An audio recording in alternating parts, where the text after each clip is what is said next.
भारतीय महिला कोई और नहीं, पश्चिम बंगाल की मुख्यमंत्री ममता बनर्जी हैं। दीदी नाम से प्रसिद्ध बंगाल की बेटी ममता बनर्जी आज भारतीय राजनीति की एक सशक्त पहचान बन चुकी है।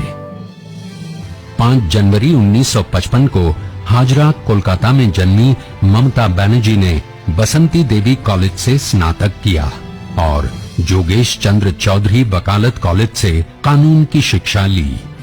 अपने राजनीतिक सफर की शुरुआत में ही ममता बनर्जी अन्याय के खिलाफ आवाज बुलंद करने में आगे रहती थीं। इस साहस और जज्बे के कारण ही सफलता की सीढ़ियां चढ़ती गईं। 1970 में राजनीति में प्रवेश किया। 1976 से 1980 में महिला कांग्रेस की जनरल सेक्रेटरी बनी। फिर 1984 में अखिल भारतीय युवा कांग्रेस की जनरल सेक्रेटरी बनी। 1984 में ही सोमनाथ चटर्जी को हराकर लोकसभा का चुनाव जीतकर युवा सांसद के रूप में ममता बनर्जी ने अपनी पहचान बनाई।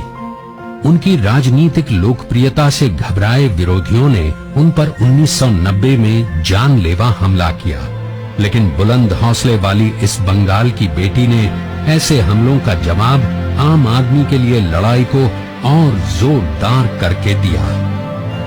कोलकाता साउथ लोकसभा से 7 बार चुनाव जीतकर आने वाली मजबूत इरादे वाली महिला ममता बनर्जी केंद्र में भी कई महत्वपूर्ण मंत्री पदों को सुशोभित कर चुकी हैं। 1997 में तृणमूल कांग्रेस का जन्म उस समय हुआ जब बंगाल कई दशकों से वामपंथ के कब्जे में था।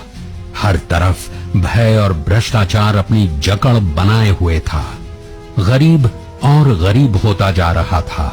बंगाल के आम आदमी का हर तरीके से शोषण और दमन हो रहा था। वामपंथी कैडर के लोगों ने गुंडागर्दी, भाई भतीजावाद और भ्रष्टाचार की सब सीमाएं पार कर रखी थी।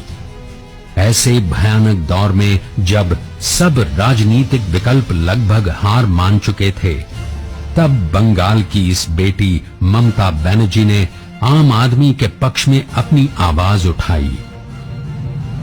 उनकी इन कोशिशों ने जनता के मन में नई आशा की किरण जगाई। लेकिन अफसोस, जल्द ही उनकी गरीब की भलाई की कोशिशों में कांग्रेस के सहयोगियों की राजनीतिक मौका परस्ती आड़े आने लगी। लेकिन जोश और जज्बे से भरी ममता दी ऐसी राजनीतिक रुकावटों से निपटना अच्छी तरह जानती थीं। जब उनको लगा कि कांग्रेस के नेता और नेतृत्व गरीब की भलाई के लिए असल में गंभीर नहीं है, तो ममता जी ने कांग्रेस से अलग होने में भी कोई देरी नहीं की और उन्होंने अपनी अलग पार्टी बनाकर उसे तृणमूल कांग्रेस का नाम दिया। तृणमूल यानी जमीन और जड़ से जुड़ी पार्टी, इसीलिए इसका निशान भी घास फूल रखा।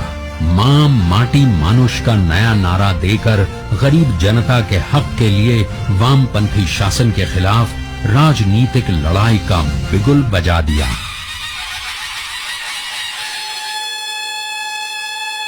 फिर तो क्या मजदूर, क्या किसान, क्या कर्मचारी, समाज के हर तबके के लोग उनसे जुड़ते चले गए।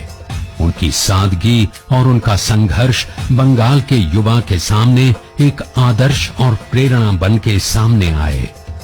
तभी तो बंगाल के गली कूचों में ये आवाजें गूंजने लगी।